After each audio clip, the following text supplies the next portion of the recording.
All right, now a story about the Dodd-Frank law, the Securities and Exchange Commission, and war in Congo. Bloomberg's Lizzie explains the connection. It sounds like a very abstract one with those three.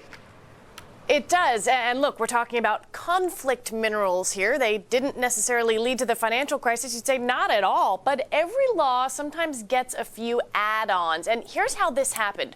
For years, a bipartisan group in Congress was trying to cut off money that was funding the war by getting companies like Apple to report whether any key metals they bought came from war-torn Democratic Republic of Congo. With the Dodd-Frank law, they saw an opportunity to require a company to certify to the SEC that they didn't use so-called conflict minerals.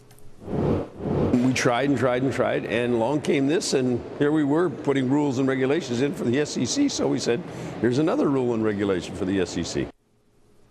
Now, the SEC's got a ton of different comment letters on this. I want to sort of run you through a range of letters on the issue. Corporations like AT&T writing in to express concern that the proposed rules are too broad and will reach retailers like AT&T that have only a minimum of contacts with the manufacturing process. Or you've got folks like Tanzania's energy minister saying, we're concerned that the rules pose the threat of unintended consequences for gold mining and the economy more generally in Tanzania.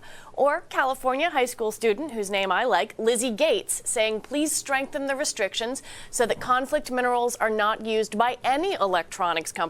Or Kirtland Griffin writing in that the regulation was ill-conceived and a knee-jerk reaction for sure, politics as usual.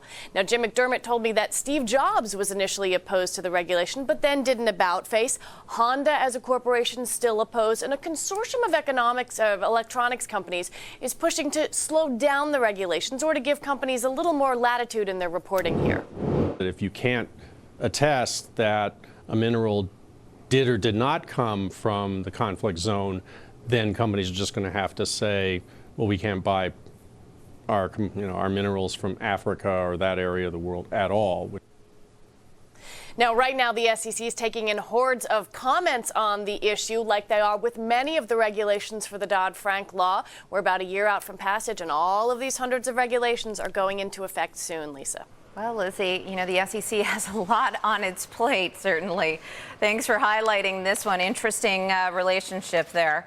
Okay, that was Bloomberg's Lizzie O'Leary with the latest on the SEC looking at conflict minerals, as she called it.